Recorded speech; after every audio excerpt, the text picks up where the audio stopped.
숙소가 저기야. 와, 씨.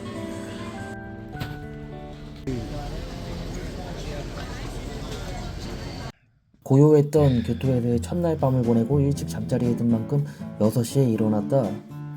전철이 지나갈 때마다 창문이 조금씩 흔들려 자동 일찍 기상이 될 수밖에 없었다.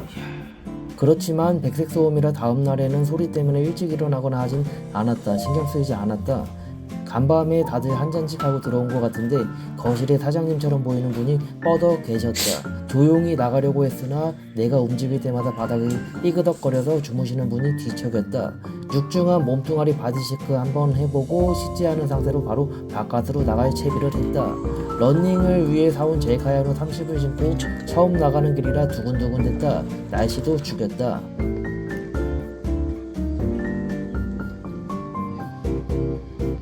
무시무시했던 저녁과 달리 아침에는 동네가 정말 이쁘게 보였다. 그런데 반전이 있었다. 저기야. 강 건너 주택가에 공동묘지가 있었던 것이었다. 만화에서 본 것 같기도 한데 놀라웠다. 어제 밤에 어디로 갈지 대략 지도로 그려두고 자기의 몸을 구우며 슬슬 동네를 나섰다. 일요일 6시 30분이라 그런지 원래 그런지 동네 자체가 매우 고요했다. 밤에는 눈에 잘 띄지 않았던 식당들과 가게들도 눈에 띄었으나 문은 열지 않았다. 스키야가 모여서 아침을 깔끔하게 한 끼 할까 하려다 교토역까지 거리가 좀 있어서 패스했다. 10분 정도 슬슬 달려가니 가모강이 눈에 띄기 시작했다. 전형적인 일본 시골 느낌이었다. 인도는 이어진 길이 없어서 가모강을 따라 갈 수밖에 없었다. 오히려 좋았다. 씨, 어떻게 내려가야 돼? 일로 내려가는 거야? 도쿄나 오사카처럼 관리가 기가 막히게 되지는 않았다. 뭔가 한국 느낌도 나는 교토였다. 강 자체도 중간중간에 다리가 있어서 그런지 아닌지 모르겠는데 중간에 길이 끊긴 곳이 많았다. 밤에 온다면 조금은 무서운 느낌이 드는 곳일 것 같았다. 그래서 밤에 뛰는 사람이 없었다. 중간에 계속 길이 끊겨서 오래 뛰지는 못하는 상황이었다. 오르락 내리락 계속 움직였다. 교토역 주변에 오니 서양형 누님들이 조깅을 하는 모습이 아주 많이 눈에 띄었다. 의외로 일본 형님들이 뛰는 모습이 별로 보이지 않았다. 교토는 뛰는 사람이 적어 보였다. 아침 7시인데 긴 줄이 보이는 식당이 보였다. 10시에도 저 상태였다.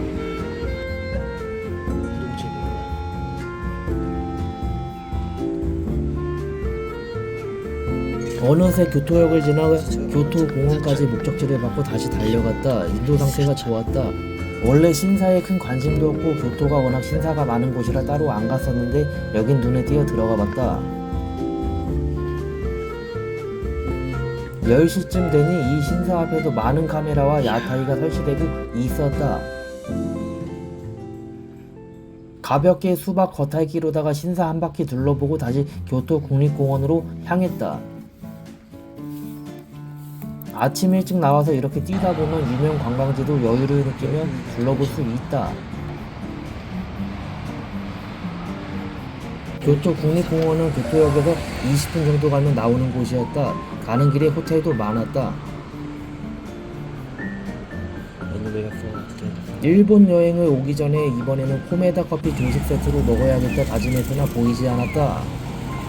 아쉬운 마음으로 로스온에 들어가 봤는데 일본도 자주 오다 보니 편의점에서 땡기는 게 없었다. 로스온이 커피는 진짜 맛있는데 이번에는 날이 선선해서 그런가 한 잔도 마시지 않았다.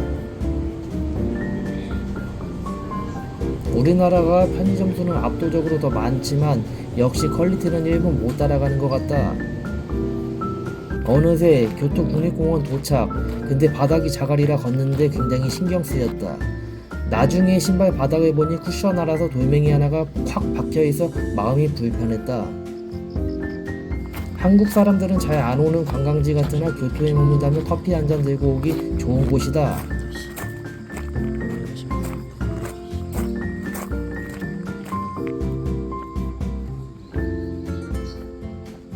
유네스코 등재된 곳이라 그런지 일본 경찰들도 아침부터 많이 보이는 교토 국립공원이었다. 아침 조깅 코스는 이제 마무리되어 다시 숙소로 돌아가기로 했다. 아침도 먹어야 했다. 중간중간에 조식을 파는 뷔페들이 많이 보였는데 크게 땡기지 않아서 카페를 찾아갔다. 중간에 이목을 끄는 제빵점도 보였으나 아쉽게도 내가 원하는 바게트가 없었다. 일본 빵집은 우리나라 제과명장 빵집이랑 거의 동등한데 아쉽게도 식사빵이 없었다.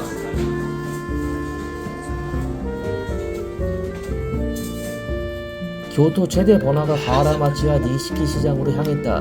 역시 아침이라 여기도 공허했다. 여기도 밤이었으면 무서웠을 것 같다. 영화 보면 양아치들이 빠져들고 사람 패고 다닌다. 핫케이크 진짜 먹어보고 싶었으나 점심쯤에 민박집 사람들과 나가기로 해서 참았다. 이번에는 일정이 어정쩡해서 야끼니쿠 무한리필 못 먹고 왔는데 저 고기를 보니 아쉽다.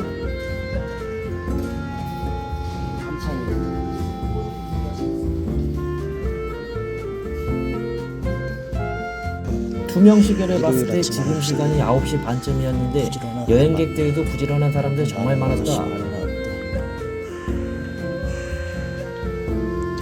일요일 9시 30분인데 니시키 시장도 아직 제대로 영업이 시작한 곳은 보이지 않았다. 작년에 구로몬 시장 갔을 때는 8시부터 영업하던데 여기는 장사가 뜸한가 보다. 작년에도 진짜 대충 훑어만 봤었는데 이날은 더 대충 지나갈 수밖에 없었다. 아쉬웠다. 시장 규모가 진짜 작은데 왜 여기가 교토의 부엌인지 나의 상식으로는 이해가 안 갔다. 교토의 진정한 도심 가와라마치로 나왔다. 여기로 오니 조금씩 활기를 띠기 시작했다. 이쪽으로 쭉 가면 기운거리가 있다고 하는데 거기는 유흥가여서 밤에 가야 된다고 한다. 오타니 가와라마치랑 교토역 주변을 둘러봐도 코메다 커피가 보이지 않아 대체제를 찾아갔다. 할리스 커피라는 교토에서 많이 보이는 카페로 들어갔다. 느낌이 매우 좋았다. 490엔에 드립커피랑 토스트 계란도 주고 가성비도 좋고 직원의 자세도 너무 좋았다. 아침이라 표정이 좀 뚱하긴 했는데 계산하니까 갑자기 고개를 90도 접어서 놀랐다. 아침부터 아주 기분 좋은 경험을 했다. 거기다가 커피 맛도 맛과 향 모두 좋았다.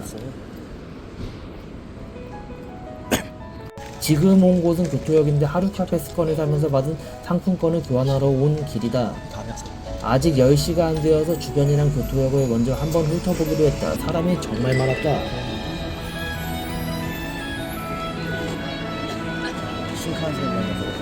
원래 계획대로라면 다음날 나도 여기서 고속버스를 타고 나고야로 갔어야 했다.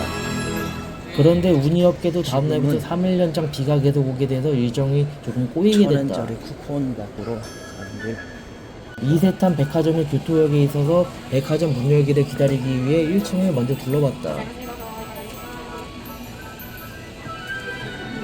교토가 야채가 유명한 곳이라 그런가 고기와 관련된 특산품은 보이지 않았다. 일본 오면 한 번쯤 먹어봐야 하는 미스터 도넛 정말 미어 터졌다. 나도 먹고 싶었다.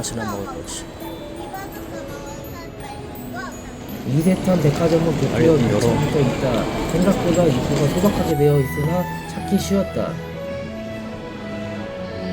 나를 포함한 30명 넘어 보이는 사람들이 백화점 문을 열리기만을 학소고대하고 있었다. 내가 백화점 직원이었으면 긴장도 되고 스트레스 많이 받았을 것 같다. 그래서 백화점 안 간다.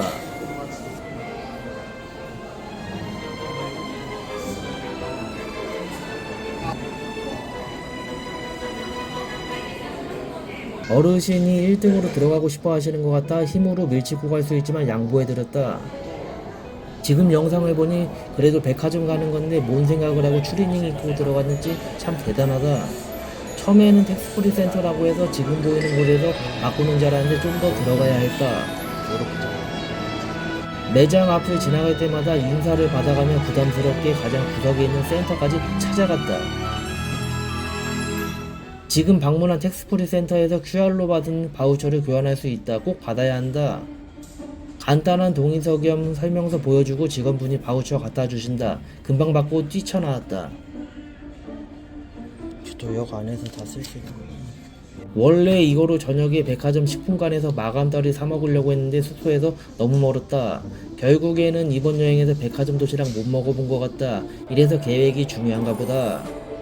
요새 한국에서는 잘 보이지 않는 유정희 누님이 일본에서 국격을 올려주고 계셨다. 운동화 구경 좀 하려고 이세탄 거의 꼭대기로 갔는데 옛날 롯데백화점 느낌이 나는 곳이었다.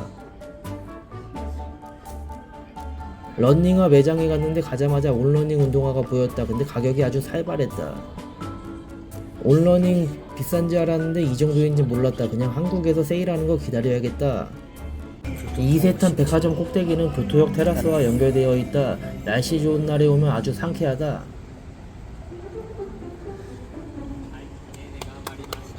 사람들이 교토는 보통 신사, 유적지 보러 많이 오는데 교토역도 잠깐 스쳐가기 좋은 곳이다. 교토는 목재 문화재가 많아서 고층 건물이 굉장히 작다고 한다. 그래서 교토역이 높은 쪽에 속한다.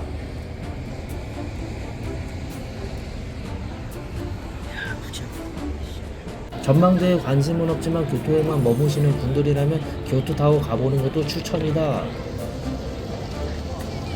10시까지 움직인 거리가 13km를 돌파했다. 발바닥에 슬슬 물집이 잡히기 시작했다. 근데 집까지 가려면 또 5km 이상 걸어가야 해서 이때부터 발목과 무릎에 부담이 되기 시작했다. 근데 여행은 모름지기 개고생을 해야 많이 보고 추억이 남는다고 생각해서 그냥 걸어갔다. 저기 기차 저기.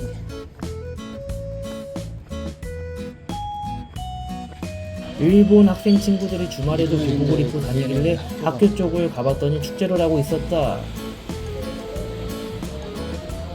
숙소 사장님 얘기로는 일본 애들은 부활동을 하러 갈 때 교복을 입고 가는지라 주말에도 교복을 입고 학교를 가는 거라고 하셨다. 내가 온 곳은 학교였지만 동네 운동회를 하는 느낌이었다. 상상이 가는 맛에 우동도 팔고 있었다.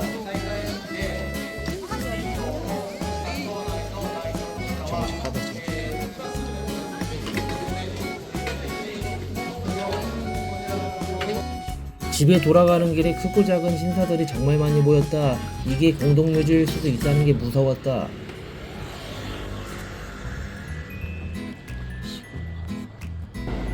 숙소로 돌아가는 길에 유명한 관광지인 후시 미나리 신사도 있었다. 유일하게 사람이 몰려 있었다. 원래 여기도 한번 가보려 했는데 다리 상태와 비 때문에 결국 가보지는 못했다. 다음에 와야겠다. 이 철도에서는 사고가 날 뻔했다. 게이트가 열린 지 5초도 안 돼서 다쳐서 다칠 뻔했다.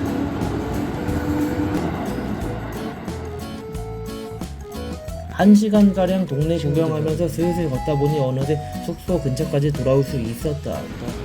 근데 점심쯤 되니 온도가 30도까지 올라가서 오후 더위가 걱정되는 수준이었다.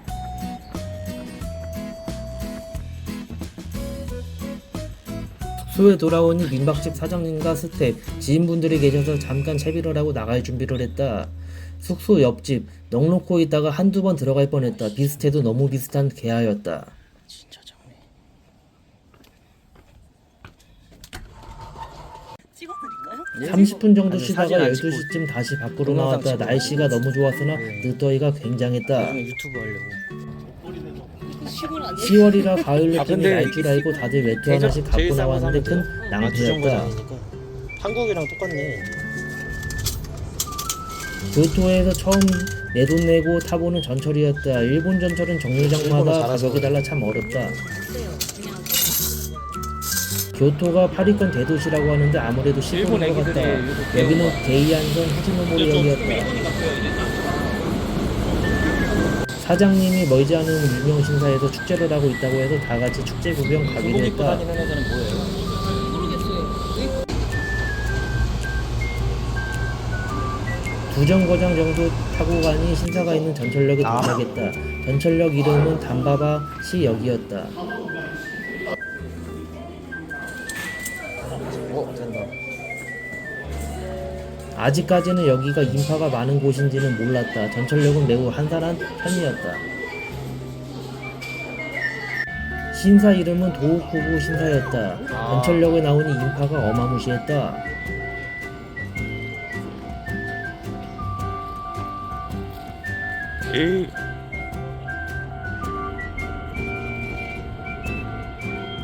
밑에 상점가도 있고 주변에 맛집도 많은 번화한 곳이라고 한다. 유명 저런 게 많은 것 관광지는 같아요. 없었다. 오사카는 저런 감성이 좀 없던데. 여기는 외국인 자체가 보이지 않는 99% 여기 잘생긴 로컬 남자 명소인 것 찾기는 같았다. 어렵더라고요. 네. 잘생긴 남자들. 일본 사람들? 예. 그런 말 있잖아요. 그 후쿠오카 비. 오. 약간 유카타 입고 와야 될 것 같은 감성인데? 저 유카타 있는데. 알려주지 그랬어. 이름이 뭐예요? 여기 신사요? 예. 도코구라고 하는 시세요. 아 도쿠오구. 아 도쿠오구. 저기 전철에 있던 거 그거구나. 표지판에 있던데. 와 야타이 많네요 여기. 4월에 우에노에서도 야타이를 많이 봤었는데 확실히 축제랑은 분위기가 많이 달랐다. 운세 뽑기가 있어서 다들 하나씩 뽑기로 했다. 대겐이었고 내가 한턱 쐈다. 5명 중에서 운세는 내가 제일 좋게 나왔는데 이번 여행이 운세를 따라가는 것 같지는 않았다. 세로로 봐야 돼. 그런데? 저기. 세로다. 처음에 무지했는데. 근데 운세를 풀이하면서 알게 된 점인데 일본어 뭐야, 이거 중에서 안 받게 돼 운세를 있네. 해석하는 게 제일 어렵다고 한다. 일본어 능력자 사장님과 여기 있네? 지인분 덕분에 좋은 운세를 해석할 수 있었다.